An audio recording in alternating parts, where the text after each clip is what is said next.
Praise the lord. ప్రభువైన యేసుక్రీస్తు నామములో ఈ ఉదయకాలమందు మీ అందరికీ కూడా శుభములు తెలియజేస్తూ ఉన్నాను. ఈ దినము వర్తమానము పరిశుద్ధ గ్రంథంలో 2 రాజుల గ్రంథము 4వ అధ్యాయము 23వ వచనము. ఆమె నేను పోవుట మంచిది అని అంటుంది. ఈ స్త్రీ పేరు గనురాలు అని వ్రాయబడింది. షూనేమి పట్టణస్థురాలు. 4వ అధ్యాయము 13వ వచనం ప్రకారము ఆమె స్వజనులలో కాపురముంది.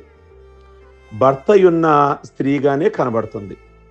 ఆమె జీవితంలో అతని కొరకు మేడగదిలో ఒక మంచము, బల్ల, పీట, దీపస్తంభము ఉంచింది.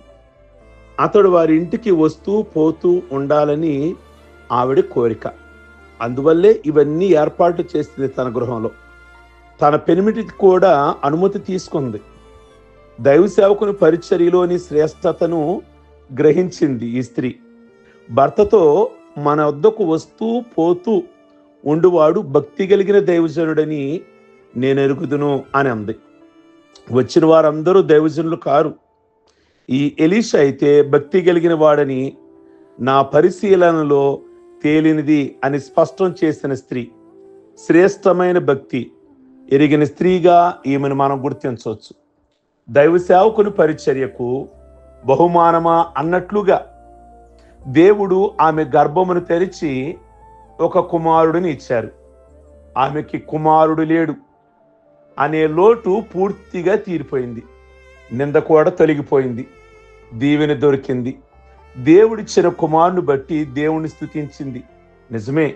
కానీ 2 రాజుల గ్రంథము 4వ అధ్యాయము 18వ వచనంలో కోత కోయు వారి యొద్దనున్న తన తండ్రి యొద్దనుండగా ఆ పిల్లోడు కోత కోసే టయానికి తండ్రి దగ్గర ఉన్నాడు. ఆ కుమారుడు అంటాడు, నా తలపోయినే అనగా వారు ఆ బాలుని తల్లి దగ్గరికి తీసుకొచ్చారు. ఆ పిల్లోడిని ఆమె తొడ మీద పడుకోబెట్టుకుంది. ఆ మధ్యాహ్నమునకు కుమారుడు చనిపోయాడు. మరి ఎండ దెబ్బ తగిలిందో వడదెబ్బ తగిలిందో ఆ పొలంలో ఆ పుట్టిన బిడ్డ కొద్ది రోజులు ఆగిన తర్వాత పెరుగుతుండగా చనిపోయాడు. ఈ దృశ్యము ఆమె భరించడానికి వీలు కానిది. తనకొక్క కుమారుడు, ముద్దు బిడ్డ, లేక కలిగిన కుమారుడు తన ఒడిలోనే ప్రాణం విడిచాడు. చాలా పెద్ద నష్టం ఎదురైంది. పొడ్చలేని లోటు వచ్చింది. ఎటూ తోచని స్థితి. భర్త వృద్ధుడు, దేవుని శక్తి నెరగని వాడై ఉన్నాడు. అట్టి క్లిష్ట పరిస్థితులలో కూడా ఆమె విశ్వాసము నిలవబెట్టుకోగలిగింది. సమస్య వచ్చినప్పుడు అనేక మంది స్త్రీలు విశ్వాసంలో నిలిచి ఉండలేరు. కనుక ప్రియ దేవుని బిడ్డలారా, వాడు కాస్త ఆ బిడ్డ కాస్త చనిపోయాడు, నేనేమి చేయగలను అని అలా అనలేదు. ఆమె నేర్చుకున్న విశ్వాస పాఠాలలో వ్రాయబడి ఉన్న విషయం ఆమె హృదయపు పలకల మీద ఉన్నది గనక ఆ మాటలు గుర్తుకొచ్చాయి. ఆ పిల్లవాణిని ఇంటిలో ఉంచి తలుపు వేసి పనివానితో తన ప్రయాణమునకు రెడీ చేయమని చెప్పింది. నేను దైవజను యొద్దకు వెళ్ళి వస్తానని చెప్పింది. అప్పుడు యజమానుడు అంటే తన భర్త అంటాడు, నేడు అమావాస్య కాదే, అంటే విశ్రాంతి దినము కాదే, అతని యొద్దకు ఎందుకు వెళుతున్నావు అంటే మన భాషలో చెప్పాలంటే ఈరోజు ఆదివారము కాదే, ఈరోజు బుధవారము కాదే, ఈరోజు స్పెషల్ కూడిక లేదే, కనుక ఈరోజు ప్రత్యేకంగా ఓ దైవ సేవకుడి దగ్గరికి ఎందుకు అని ఆపాలని ప్రయత్నం చేశాడు.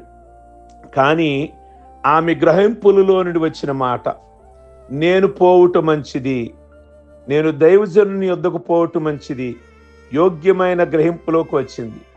ప్రియ దేవుని బిడ్డలారా, తన బిడ్డ చనిపోయాడని చెప్పలా, నేను దైవ సేవకుడి దగ్గరికి వెళ్ళటం మంచిది, నేను పోవటం మంచిది. గనురాలైన లేదా శూన్యమీరాలు ధనము కలిగిందిగా, ఘనమైనదిగా మనకు కనబడుతుంది. భక్తి కలిగిన స్త్రీగా కనబడుతుంది. దైవజనులు పరిచర్య కలిగిన స్త్రీగా. అయితే ఆమె దైవజనుని యొద్దకు పోవటం మంచిది అని తలంచిందే గాని ఈ పరిచయాలు ఉన్నాయి గనక ఆ దైవ సేవకుని విలువ తక్కువగా చౌకగా అంచనా వేసి ఆయన్నే నా దగ్గరకు రమ్మను అని కబురు పంపలేదు. దైవ సేవకుడు ఎక్కడ ఉన్నాడో నేను అక్కడికి వెళతాను. కొందరు ఈరోజు దైవ సేవకులు పరిచయాలలో ఉన్న స్త్రీలు, పాస్టర్ గారిని నా దగ్గరికి రమ్మనండి, నేను కష్టాల్లో ఉంటే వచ్చి ఆదరించడానికి ఆయనకు కబురు పంపలేదు, కానీ సరి అయిన గ్రహింపు కలిగిందిగా నేనే వెళతా. దేవుని మందిరం దగ్గరికి, ఆయన మందిరం దగ్గర ఉన్నాడు, నేనే వెళతా ఈ బుధవారం, నేనే వెళతాను ఈ ఆదివారం, నేనే వెళతాను ఈ శనివారం సాయంకాలం. కనుక నేనే వెళ్ళి ఆయన కలుస్తాను, నేనే ఆయన కలిసి ప్రార్థన చేయించుకుంటాను. ప్రియ దేవుని బిడ్డలారా, మరి ఈవిడి ఆలోచన ధోరణి చూడండి. కనుక మత్తయి సువార్త 5:23 చూస్తే ప్రభు ఇలా చెప్తున్నారు, నువ్వు బలిపీఠమునొద్ద అర్పణ అర్పించుచుండగా నీ మీద నీ సహోదరునికి విరోధం ఏదైనా కలదని నీ జ్ఞాపకం వస్తే కనుక అక్కడే దానిని విడిచిపెట్టి మొదట వెళ్ళి నీ సహోదరునితో సమాధానపడు, అడు తరువాత వచ్చి నీ అర్పణను అర్పింపుము అనుంది. అనగా ప్రార్థించువారు మనసులో ఆయాసం ఉంచుకొని కోపపడి క్షమాగుణము లేకుండా ప్రార్థించకూడదని. కనుక నేను మొదట వెళ్ళుట మంచిది అనే దృష్టికి దేవుని మందిరానికి వెళ్ళి నేను సమాధాన పడతాను. ఎంత దీవెనకరమైన విషయం. ప్రియ దేవుని బిడ్డలారా, అలిగి ఇంటికాడే కూర్చోలేదు. నేను వెళ్ళి తగాదా ఉన్న తోడి కోడలతో సమాధాన పడాలి.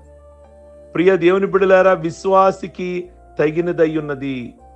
అలాగున చేత ఎవరితో నీకు సమాధానం లేదో వారితో వెళ్ళి సమాధాన పడుట నీకు ఆశీర్వాదం.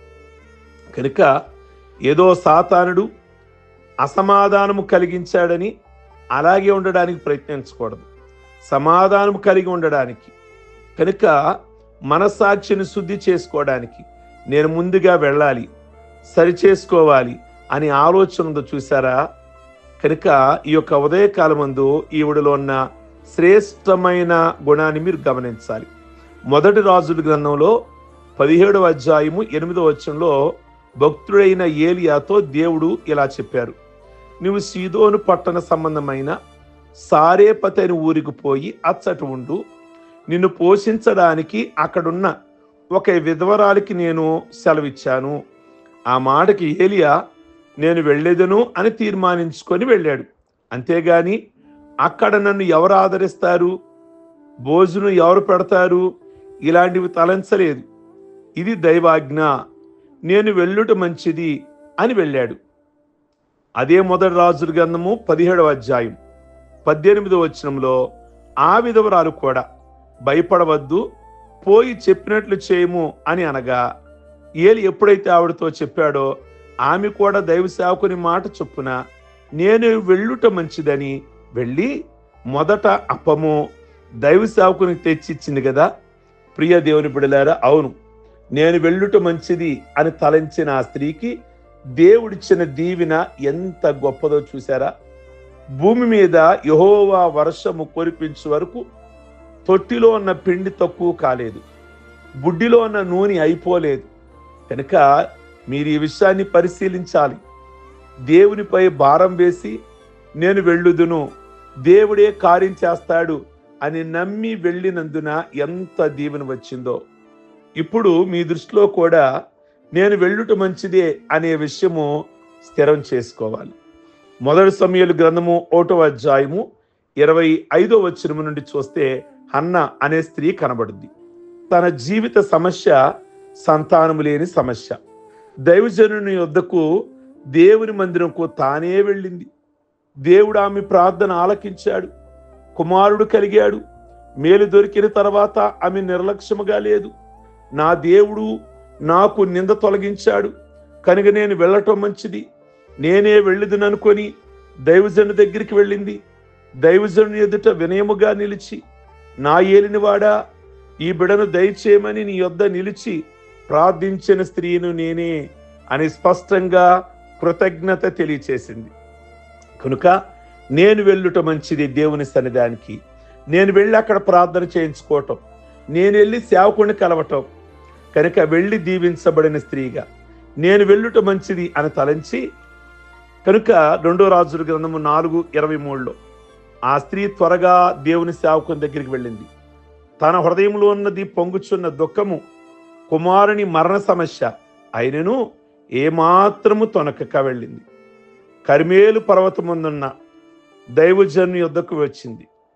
27వ వచనంలో ఆ దైవజనుడి కాళ్ళు పట్టుకుంది అని ఉంది.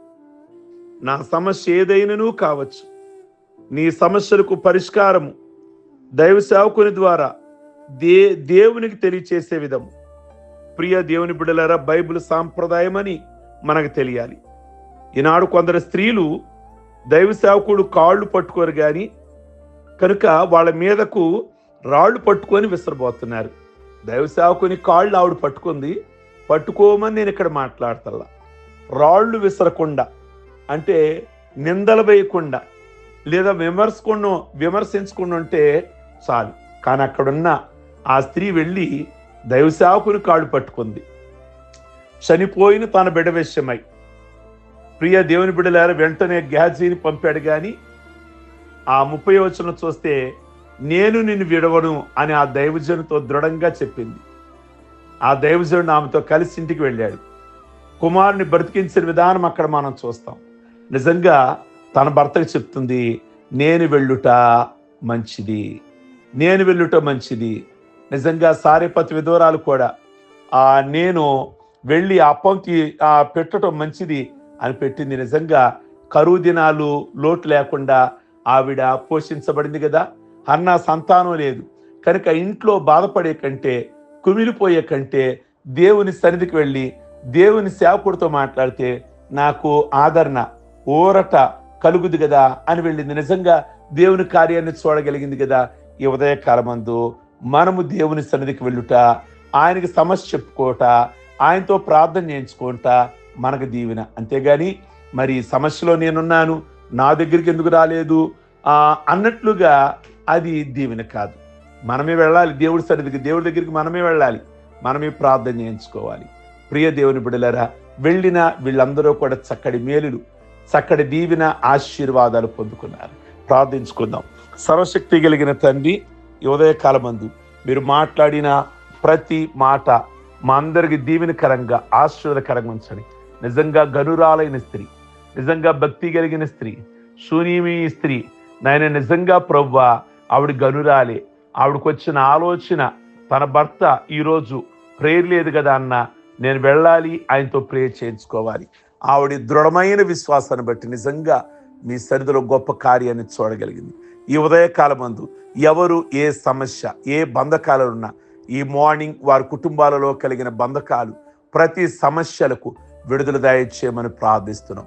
పెళ్లి రోజులు, పుట్టినరోజులు, రక్షణ పొందిన రోజులు చేసుకుంటున్న బిడ్డలందరినీ దీవిస్తూ ఆస్వాదిస్తూ ఇహ సంబంధమైన పర సంబంధమైన ఆశీర్వాదాలు దయచేసి ఈ దినమల్లా కూడా మీ బిడ్డల ప్రయాణాలలో, మార్గాలలో అన్ని విషయాల్లో మేలు చేయమని యేసు నామములో అడిగి వేడుకుంటున్నాం తండ్రి.